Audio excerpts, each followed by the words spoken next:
Salut les Vierges, c'est Alice, bienvenue dans les horoscopes d'Alice. Alors pour vous les Vierges, cette semaine du 1er mai 2023, semaine d'éclipse dans l'axe Taureau-Scorpion avec les 77 d'Aliasqué. Alors il y a quelque chose qui insiste autant au niveau astrologique qu'avec ces petites cartes, ce petit oracle, c'est une énergie à la fois féminine, surprenante, voire désinvolte, voire provocante peut-être, étrangement pour les Vierges, et féminine, et l'énergie féminine principale en fait. Vénus en Gémeaux est dans votre secteur 10. La pleine lune, le Soleil et Mercure qui vous gouvernent, et Uranus évidemment en Taureau, sont gouvernés par Vénus, qui est donc dans votre secteur 10, c'est-à-dire qu'il y a une femme particulièrement importante, il y a une énergie féminine, voire créatrice, qui est prioritaire, qui fait, et puis même peut-être qui peut être très motivante, parce qu'on a également dans les énergies féminines, il n'y a pas que Vénus, il y a également la Lune. Dans votre signe pour commencer la semaine.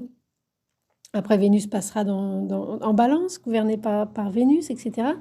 Et puis, vous avez Mars en secteur 11. Donc, il y a quelque chose qui vous motive pour l'avenir. Et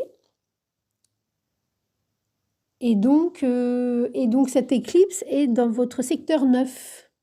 L'érudition, les voyages, l'étranger, peut-être une femme à l'étranger, une femme cultivée.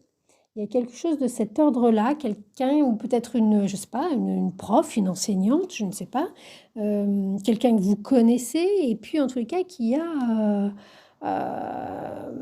vraiment l'idée d'une érudition, hein, avec ce secteur 9 particulièrement investi pour vous les Vierges. Alors je sais pas, je sais pas comment ça s'articule pour vous, et puis à la fois érudit, donc c'est-à-dire officiel, quelque chose qui est transmis et qui est reconnu par, voilà, de génération en génération, et puis par tout le monde en fait. Il y a quelque chose de cet ordre-là, et à la fois un peu avant-gardiste, ou bien singulier, très singulier, un peu sans référent. Il y a quelque chose un peu quasiment éventuellement paradoxal, mais peut-être pas tant que ça, puisqu'on a Vénus en Gémeaux, et que Vénus en Gémeaux, c'est quand même parmi les signes du zodiaque une énergie qui peut avoir deux mouvements qui ne sembleraient de prime abord pas aller dans le même sens. Mais c'est comme ça que ça fonctionne. Hein. Il y a quelque chose d'assez léger par ailleurs, ou peut-être, je sais pas, s'il y a besoin de se libérer d'un carcan au niveau féminin. Il y a beaucoup d'inconscient, beaucoup de créativité, et quelque chose d'insolite. Voilà, il y a quelque chose de surprenant au niveau féminin, que ce soit vous, que ce soit votre compagne, que ce soit une amie, que ce soit une société féminine, que ce soit une jeune chef, une jeune patronne, que ce soit... il peut y avoir aussi quelque chose de double, évidemment, avec Vénus en Gémeaux. Donc, il peut éventuellement, pourquoi pas, y avoir deux filles, deux femmes, deux énergies féminines comme ça, qui prennent au niveau professionnel. Il y a quelque chose d'insolite.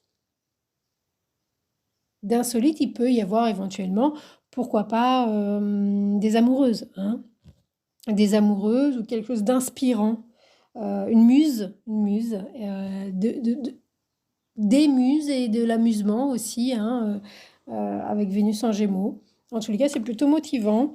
Et puis, il y a quand même quelque chose, peut-être que c'est quelqu'un qui va vous permettre de penser autrement, d'ouvrir vos horizons, de prendre le risque de sortir des sentiers battus de votre manière de parler, de votre manière de de transmettre, de votre manière d'apprendre, d'étudier. Éventuellement, ça peut aussi être une idée dans ce sens-là. C'est très sensible. Il y a quelque chose tout à la fois de très, d'assez sensible, d'assez incompréhensible, mais ça palpite en fait. Il y a quelque chose qui palpite. C'était Alice.